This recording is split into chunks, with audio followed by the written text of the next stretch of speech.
নমস্কার বন্ধুরা, দিলীপী কিচেনে স্বাগতম। শাপলা ফুলের রেসিপি। আর দেখুন কিভাবে শাপলা ফুলের রেসিপি করছি। আমি শাপলা কিনে এনেছি, ফুলগুলো কেটে নিচ্ছি।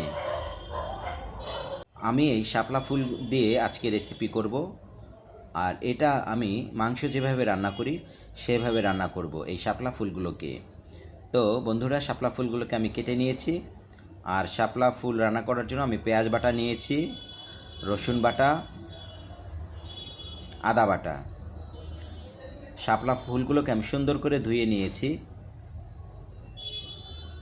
কড়াই বসিয়েছি, তাতে সয়াবিন তেল দিলাম। আর খুব সহজেই রান্না করা যায়। আস্ত জিরা, একটা তেজপাতা ছিঁড়ে দিয়েছি, দারচিনি, লং একটা, আর দুটো এলাচ, একটা শুকনো লঙ্কাও দিলাম। একটু ভেজে নিচ্ছি। পেঁয়াজ বাটা,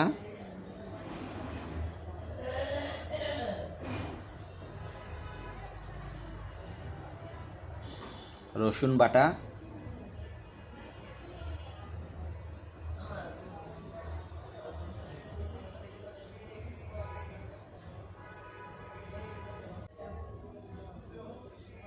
আদা বাটা,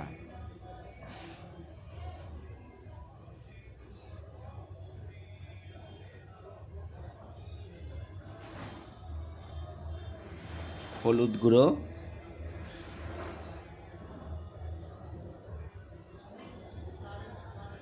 লঙ্কা অর্থাৎ শুকনো লঙ্কা গুঁড়ো।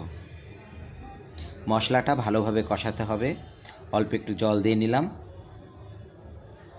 আর বন্ধুরা, মাংস যেভাবে রান্না করি ঠিক সেভাবে মশলা কষিয়ে নিতে হবে। খুব ভালো করে মশলাটা কষাতে হয়। লবণ,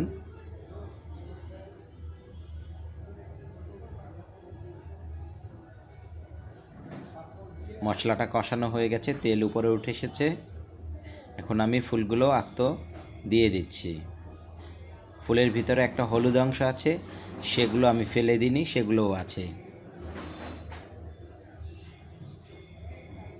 নেড়েচেড়ে দিয়ে আমি একটু কষিয়ে নিচ্ছি।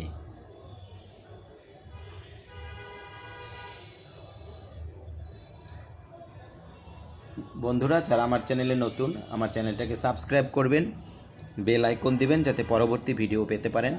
আর লাইক কমেন্টস করতে ভুলবেন না যেন। আর বন্ধুরা, হয়তো আপনারা জানেন না, শাপলাতে কিন্তু অনেক উপকার রয়েছে। অল্প আমি জল দিলাম।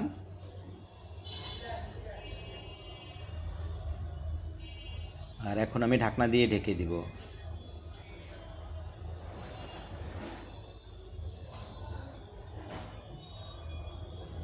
ঢাকনাটা উঠিয়ে দেখাচ্ছি বন্ধুরা, জল কমে গিয়েছে আর শাপলাটাও সুন্দর হয়ে এসেছে। শাপলাতে থাকা ফ্লেভনল মাথায় রক্ত সঞ্চালনে সাহায্য করে, মাথা ঠান্ডা রাখে। আর শাপলা ফুল ইনসুলিনের স্তর স্থিতিশীল রেখে রক্তে শর্করা পরিমাণ নিয়ন্ত্রণ রাখে। শাপলা শরীরকে শীতল রাখে।